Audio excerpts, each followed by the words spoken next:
अरुण जी, ये जब बीजेपी का और संघ परिवार का इकोसिस्टम पिछले 10 सालों में इतना मजबूत, इतना विशाल हो गया है, उसके बावजूद ये डर क्यों है कांग्रेस की इकोसिस्टम से? जी जी जी। देखिए, एक तो कांग्रेस का इकोसिस्टम संविधान का इकोसिस्टम है, लोकतंत्र का इकोसिस्टम है, सिविल सोसाइटी का इकोसिस्टम है, फंडामेंटल राइट का इकोसिस्टम है।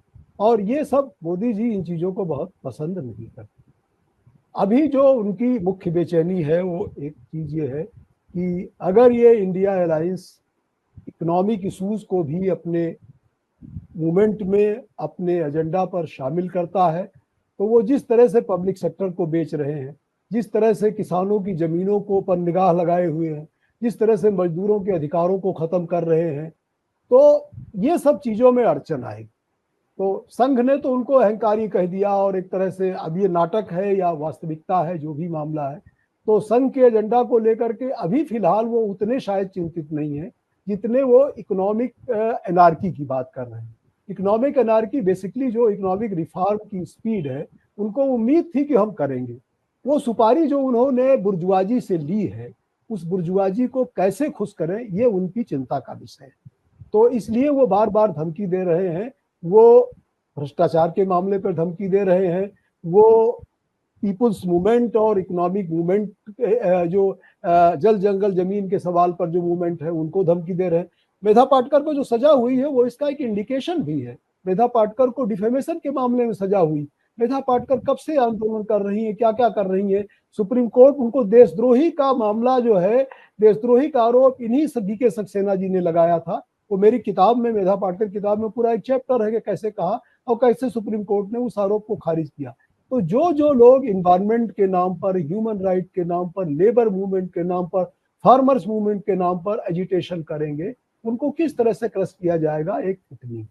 लेकिन दिक्कत सबसे बड़ी यह है कि, और दूसरी चीज ये है कि उनका जो कोर वोटर है, उनका कोर वोटर हिंदू सवर्ण है, जिसके बारे में प्रेम कुमार जी ने संकेत किया।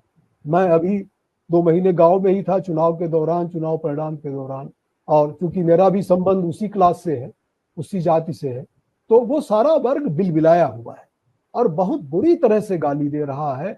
अयोध्या के बगल में मेरा घर है, तो जो अयोध्या के परिणाम से तो बुरी तरह विचलित है, छाती पीट रहा है, माथा पीट रहा है, कह रहा है कि इन लोगों को गाली देते हुए कि इन लोगों को फ्री राशन दिया, इन लोगों को फ्री घर दिया, फिर भी ये जो है वो दगाबाज निकले, हमारे नहीं हुए जो है।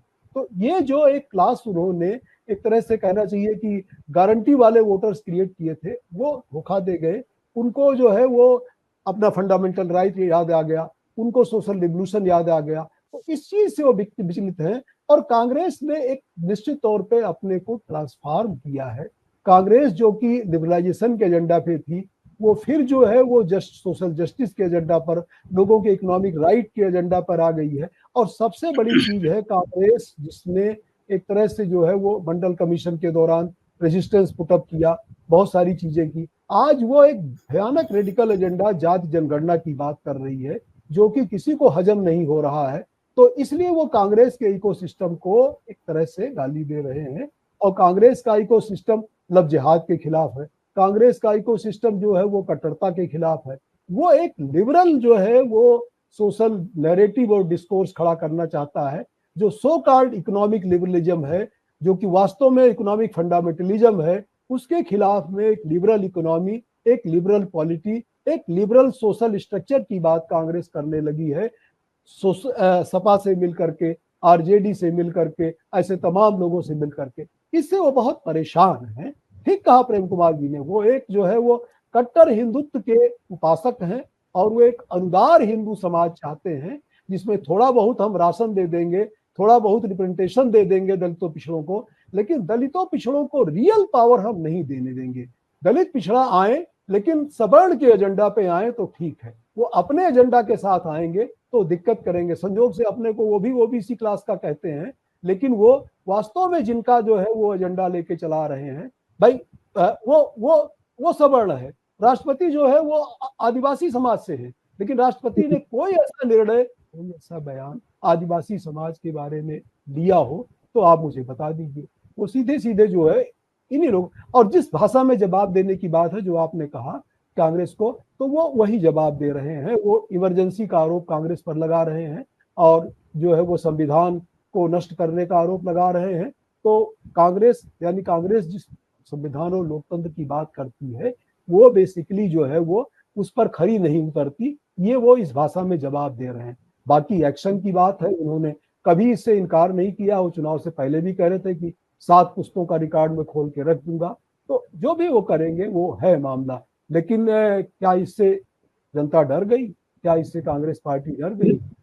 कोलिशन पर का आते दौर, बस एक लाइन में हैं जी। कोलिशन का दौर शुरू हो चुका है। और कोलिशन का दौर जब शुरू होता है तो 25 से 30 साल तक चलता है। मोदी जी इस चीज को नहीं देख रहे हैं। वो एक पार्टी के शासन के गुफा में बैठे हुए हैं, उससे बाहर आने में उनको डर लगता है। लेकिन बाहर जो है रोशनी आ रही है, ठंडी हवाएं चल रही हैं, उससे उनको निमोनिया होने का खतरा दिखाई पड़ता है, इसीलिए वो तीखे बात कर रहे हैं।